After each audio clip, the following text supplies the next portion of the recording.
अब बारी है चंद्रयान की अग्नि परीक्षा की। काफी चुनौतियों का सामना करना होगा चंद्रयान के सॉफ्ट लैंडिंग के वक्त। इसरो चंद्रयान 3 से पहले चंद्रयान 2 और चंद्रयान 1 को चंद्रमा पर भेज चुका है, पर कुछ कारणों से चंद्रयान 2 को चंद्रमा पर सॉफ्ट लैंडिंग नहीं कर पाया। चांद की सतह पर सॉफ्ट लैंडिंग करने में केवल 3 देश रूस, अमेरिका और चीन ही सफल रहे हैं। चांद पर सॉफ्ट लैंडिंग करना चंद्रयान के लिए अग्नि परीक्षा से कम नहीं है। जी हाँ, काफी मुश्किल और रिस्क भरा कार्य है ये। तो आइए सॉफ्ट लैंडिंग की चुनौतियों से आपको रूबरू करवाते हैं। Now you are watching fact prime.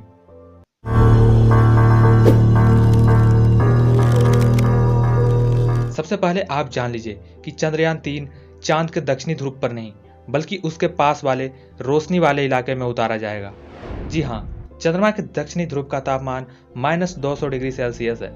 साथ ही साथ वहां पर रोशनी भी नहीं है। और आप जानते होंगे कि चंद्रयान 3 के विक्रम लैंडर पर लगे सोलर पैनल्स को अगर सूरज की रोशनी नहीं मिलेगी तो वह अपने इंजनों को संचालित करने के लिए ऊर्जा कहां से लाएगा।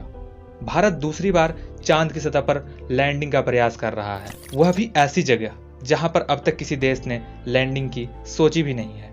जी हाँ, लैंडिंग सफल होने के बाद चंद्रमा के दक्षिणी ध्रुव पर लैंडर उतारने वाला पहला देश बनेगा भारत। पर आखिर भारत ने दक्षिणी ध्रुव के पास ही लैंडिंग क्यों चुना? अगर आप इसके बारे में जानना चाहते हो तो कमेंट में यस लिखना। चंद्रयान के सॉफ्ट लैंडिंग में आने वाली चुनौतियों में सबसे पहली चुनौती है सिग्नल। चंद्रयान सॉफ्ट लैंडिंग तभी करेगा जब वह चंद्रमा के पास बिल्कुल चला जाएगा, पर इसमें सबसे बड़ी चुनौती बन रही है सिग्नल। जी हाँ, चंद्रयान 2 के लैंडर विक्रम के साथ भी शायद यही हुआ था। अचानक लैंडर का संपर्क साइंटिस्ट से कट गया था। जैसे जैसे चंद्रयान चांद के पास होता जाएगा वैसे वैसे सिग्नल कमजोर होता है। आप जरा सोचिए, जब धरती पर एक छोर से दूसरे छोर तक मोबाइल सिग्नल्स कट हो जाते हैं तो इतनी दूरी से सिग्नल मेंटेन करना कितना मुश्किल होगा। नंबर 2, चंद्रयान की गति। मित्रों, सॉफ्ट लैंडिंग से पहले चंद्रयान की गति को शून्य तक ले जाया जाएगा।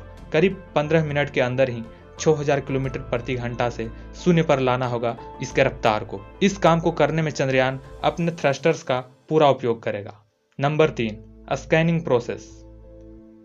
लैंडिंग से कुछ क्षण पहले चंद्रमा की सतह को स्कैन करना जरूरी होगा। वहां पर कोई पहाड़ी या क्रेटर तो नहीं है, और फिर धीरे धीरे उसे नीचे की तरफ आना होगा।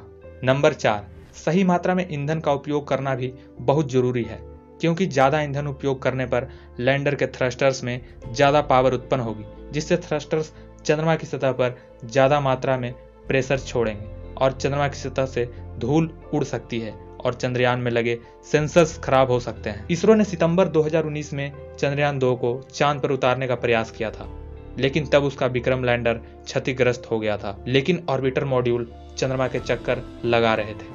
तब इसरो प्रमुख ने न्यूज एजेंसी PTI से कहा था, ऑर्बिटर से मिली तस्वीर से लगता है कि विक्रम लैंडर की चांद पर हार्ड लैंडिंग हुई है।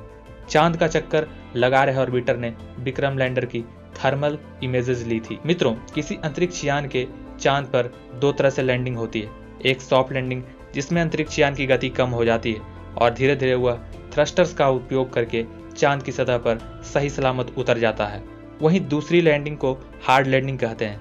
इसमें अंतरिक्ष यान चांद की सतह से टकराकर क्रैश हो जाता है, और शायद चंद्रयान 2 के लैंडर के साथ भी यही हुआ था। मित्रों, और भी ज़्यादा वीडियो देखने के लिए आप हमारे चैनल पर जा सकते हैं और इस चैनल को सब्सक्राइब जरूर कर लें। मिलते हैं अगली वीडियो में।